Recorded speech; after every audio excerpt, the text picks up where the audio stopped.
From fabulous Las Vegas, PartyPoker.net presents Powerful Poker Profits, starring Vegas Vic himself, Victor H. Royer.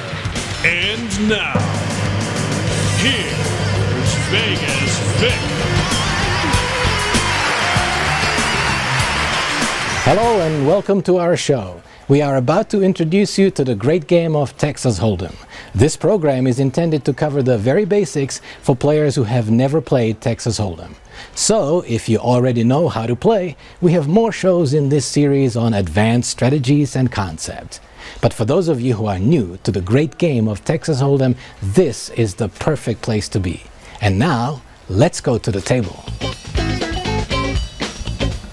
The first thing you notice when you walk into a card room or click on a poker game on the internet is the poker table itself. This is a typical poker table which for the game of Texas Holdem usually has 10 player positions. In our game we have 9 player positions, 4 of which are currently occupied by our players Pam, Sean, Curtis and JR. Each table in a major casino, poker room or card room will be equipped with the dealer who will be seated directly opposite all of the player positions. Here our dealer is Eric, and he will soon be ready to deal. In front of the dealer are the cards. Before the beginning of a new game, these cards are usually flared out in front of the dealer, just like you see here. When there are enough players to start a game, the dealer begins a new deal in a procedure which is called Scramble. After this, the dealer then shuffles the cards in a procedure known as Shuffle, Shuffle, Box, Shuffle, and Cut. At the beginning of a brand new game, the dealer will first deal out one card to each player position in order to determine the button. In this case, our player JR was designated as the button, which means that he will be in the principal and prime position for this hand. In any discussion about Texas Holdem, you will often hear about the importance of position. Being on the button is the best position, and it is precisely the position which JR is now enjoying. The reason why it is important is because now he will be able to see and observe what all the other players will do before it becomes his turn to act. Since JR won the button, that means that our two ladies, Pam and Sean, now become the blinds. Being first to act, Pam has to put up what is called the small blind, and being second to act, Sean has to put up what is called the big blind. Most Texas Holdem games are played with 2 blinds just like this. In our game, the small blind is $5 and the big blind is $10. This is how we begin any new hand in Texas Holdem. Each player will get a total of 2 down cards dealt left to right in turn.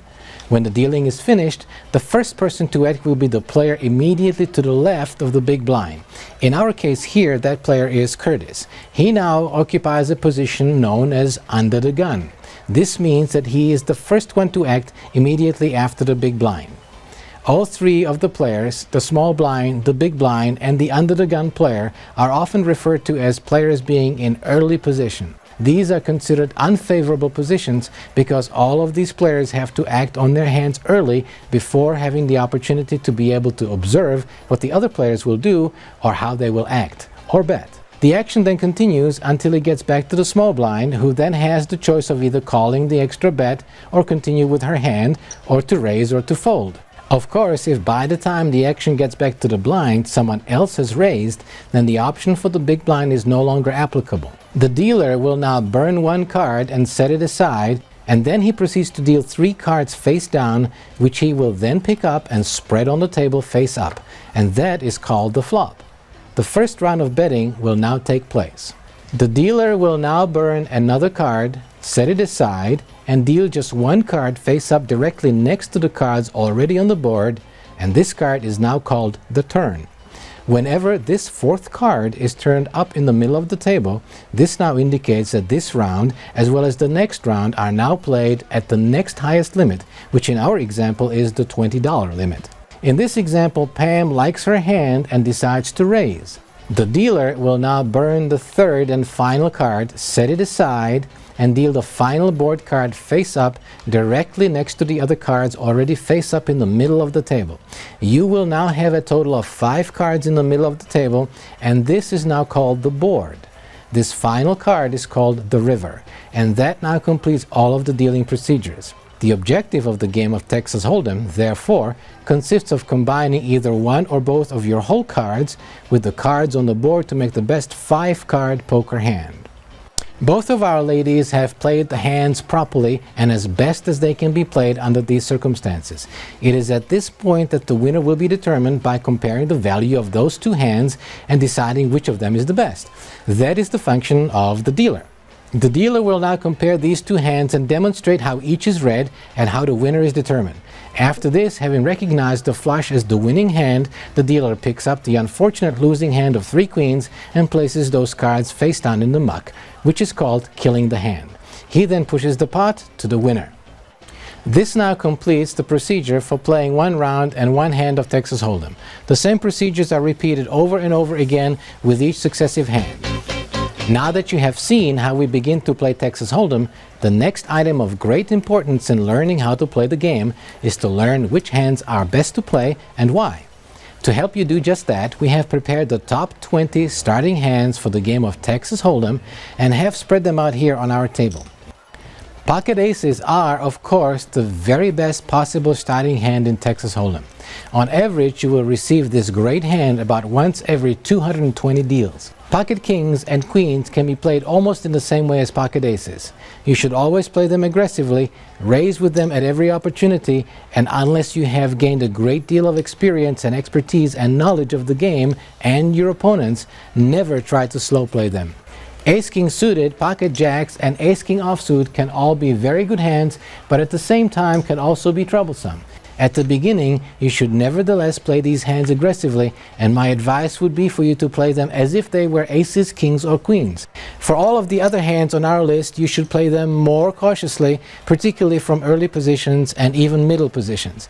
Generally, your best strategy is fit or fold.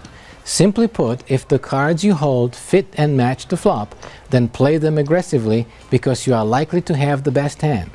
If, on the other hand, the cards you have did not match the flop or missed it entirely, then fold. The only other time you may consider proceeding past the flop with any of these hands is if you either flopped an open-ended straight draw or a flush draw. All of these examples and all of these hands will provide beginning players with the very best of the starting hands and the easiest way to begin your introduction to this great game. And that, my friends, is how you begin to play Texas Hold'em.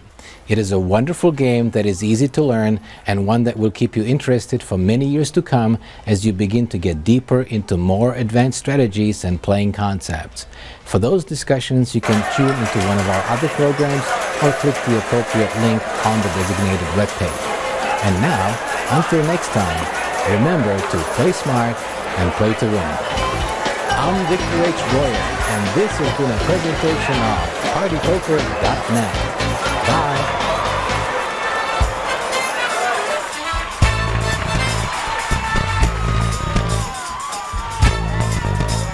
This has been a presentation of MRM Entertainment, Inc. in association with Nevada Production Studios and PartyPoker.net.